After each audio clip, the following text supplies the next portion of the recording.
A câmera, como eu falei, a câmera ela inibe o excesso do policial. Então ele vai pensar, bom, será que eu estou excedendo ou não? É claro que ele vai pensar dessa forma. Quando ele sente que está sendo monitorado, isso é do ser humano.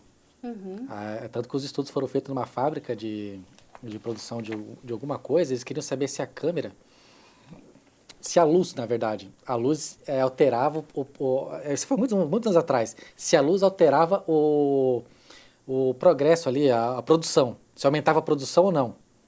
E aí acabou que não deu em nada o teste. Mas outra pessoa foi analisar o teste e percebeu que as pessoas produziam mais antes de ter instalado a câmera. Então, quando a gente tem aquela sensação de ser monitorado, a gente tem que seguir o que? As regras. Opa, eu estou sendo monitorado, então eu tenho que seguir as regras. Por que isso não está mais fazendo efeito hoje? Por que não está causando? Por que os números são tão discrepantes até o final de 2022 para hoje? Por que os números... Mata-se mais, mas o crime não diminui. Então, matar é a solução? Não. São conjuntos de políticas públicas que vai te trazer. Então, o que eu quero trazer aqui é que a câmera inibiu. Isso é fato. Isso é fato. Interligar, as câmeras já estão aqui desde 2019, mas os números só começaram a aumentar agora. O que está passando hoje na cabeça do policial que antes ele não podia e hoje ele pode? Será que porque descobriu as fragilidades, as vulnerabilidades dessa solução, dessas câmeras corporais, basta tê-la? Eu tive com algumas pessoas no Ministério da Justiça e lá eu pude trazer. Alguns deputados também estive em Brasília e eu falei, não, o importante é ter câmera. Eu falei, será, senhores, que é importante ter a câmera? É só ter a câmera? E se o policial tem um botãozinho de excluir, é interessante? Não, já não é mais interessante. Então, se hoje eu comercializo, eu compro, adquiro, que está sendo hoje, 17 estados vão começar a comprar câmeras. Hoje, isso vai se expandir pelo Brasil todo. Mas que tipo de solução que eles estão procurando? Soluções com vulnerabilidades. O que acontece? Os sistemas estão vindo contaminados. Não é sistema de custódia. Quando você fala de custódia, é como se fosse um cofre. Você tem que proteger e não dar os meios. Tem sistemas que permitem você alterar a data e a hora. Aí tem uma empresa que está tentando se justificar. Aí ela fala que, porque é uma empresa estrangeira, ela está em 3 estados hoje no Brasil, essa empresa. O que acontece? Aí eu vi o documento dela hoje. Ela está falando assim, eu permito sim alterar a data de gravação, mas eu deixo a data que foi colocada na doca, né? Você chega, você pega... Você coloca ela Isso, você pega a tua câmera e coloca... Na extração. Isso, o certo é doca de extração, né? Onde faz a extração e o transporte, como determina na lei. Então, se alguém alterar a data do vídeo, eu tenho a data de colocou na doca. Mas e se o cara colocar na doca daqui 5 dias? E a ocorrência foi hoje? O juiz vai olhar e vai dizer, ué... Não, o Bruno já não é a primeira vez, ele já vem falando isso reiteradamente aqui, que o sistema que foi adquirido não é bom. Do jeito não é constitucional. Que ele... não é bom. E nem operacional. Então, não é bom do jeito que ele foi entregue para o Brasil, aqui para São Paulo. Isso não atende às nossas necessidades, esse não é um sistema com transparência, não é um sistema confiável, não é um sistema rastreável e é um sistema manipulável. Ele é totalmente passivo de manipulação. Assim, Bruno, infelizmente isso não é só um problema das câmeras digitais, né, corporais da polícia. A gente tem visto isso, né, enfim, quando a gente entra nesse universo digital, a quantidade de logins e senhas que são comercializados do governo é um absurdo. Você imagina, a gente é para tudo, do CadSUS, Ministério da Fazenda, Caixa Econômica, tudo que você pode imaginar, tudo é comercializado dentro do próprio, né, da central do crime chamada Telegram.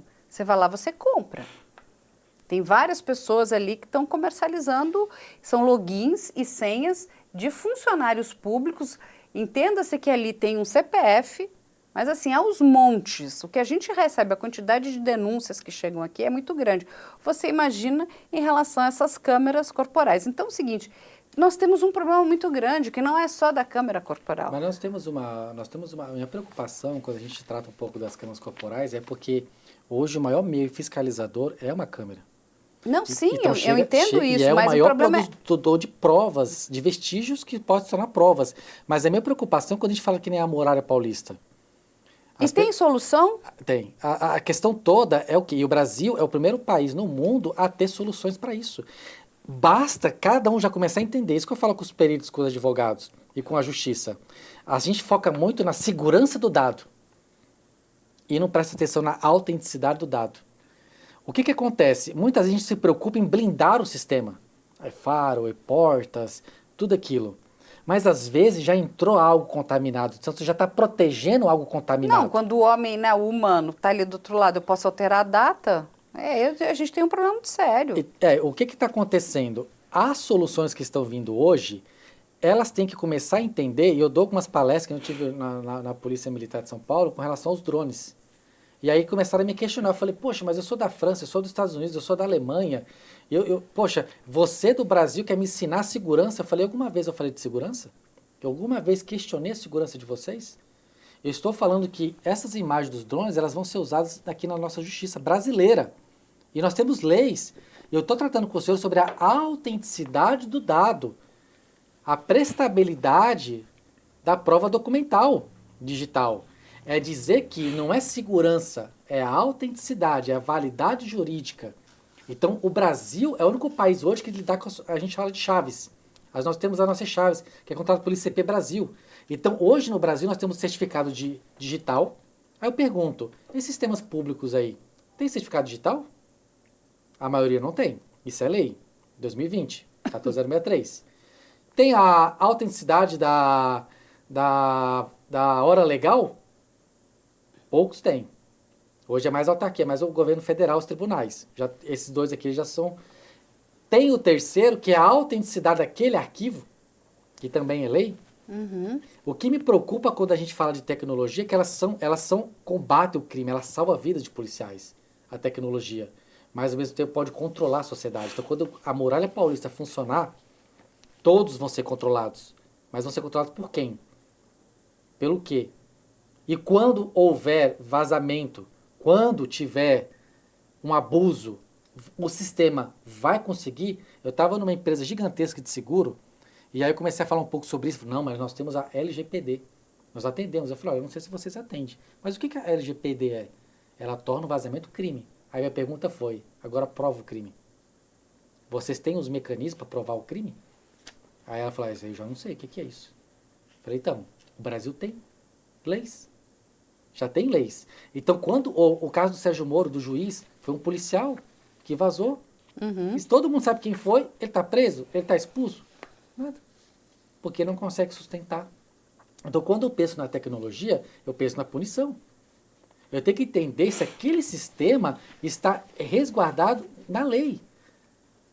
Quando houver um abuso, alguém vai ser punido? O sistema vai conseguir provar o abuso, que é a cadeia de custódia, a autenticidade? E aí é onde a gente começa a entender que não. Que nem, olha que absurdo, as câmeras corporais dessa empresa não são periciáveis. Como que a polícia, hoje as polícias, aceitam uma câmera de uma empresa onde eu não consigo contraditório? A repetibilidade, contrapor, é um direito que eu tenho. Sim. Ainda mais que é passivo de manipular, eu posso cortar os vídeos.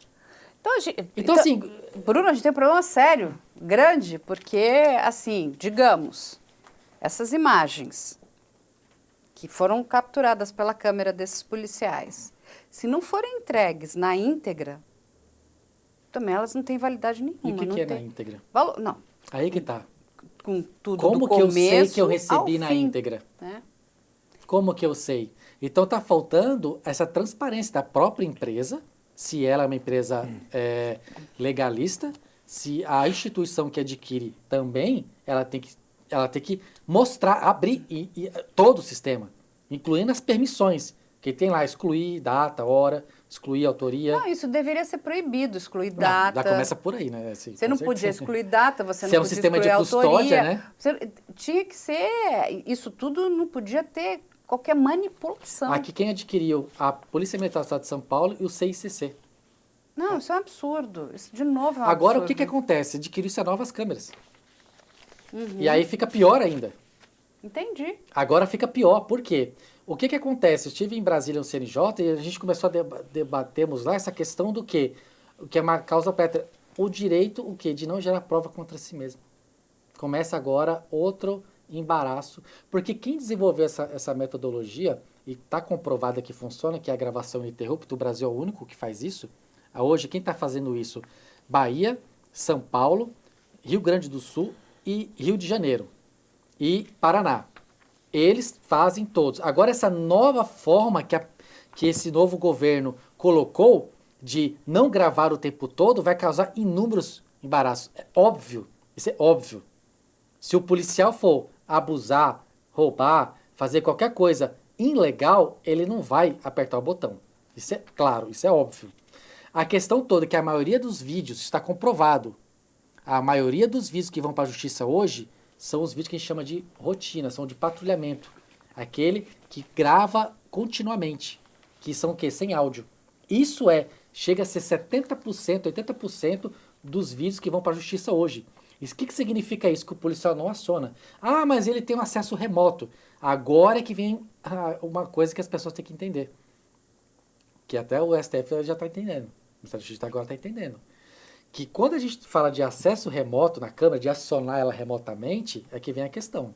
As pessoas não entendem que a gente chama de cupom. Cupom é onde recebe as ligações dos policiais. Existem as cabines. Então, cada batalhão que tem as suas companhias, tem um batalhão e tem as companhias. Pode ser 2, 3, 4, 5, 6 companhias. O que nós estamos dizendo? Que tem um policial, que eu não sei como que ele faz isso, eu não conseguiria fazer isso que ele faz, que eu trabalhei no cupom há muito tempo, eu nunca consegui ser um despachador, despachar com esse, porque o cara tem que ser, sei lá, ele tem que interagir, ele está interagindo com quem? 6, 10, 15, 20, 30, 50, 60 policiais. Então você acha que ele tem que levantar placa, ele tem que pesquisar procurado, ele tem que fazer um monte de coisa. Tem que chamar, às vezes, ambulância, tem que chamar apoio. Aí o que acontece? Ele já trabalha com 3 telas. Então, vai se criar o quê? Uma quarta tela e vai passar 60 câmeras, ele vai ficar olhando 60 câmeras trabalhando? Então o que vai acontecer? O que o acesso remoto é? Ele é importante? Ele é. Quando é despachado uma ocorrência, se torna automatizado. Aí automaticamente aquela câmera do policial ela é acionada. E quando ele não está numa ocorrência? Quando ele vai fazer algo ilegal? O despachante não vai saber. Então a gente volta o quê? Para estaca zero.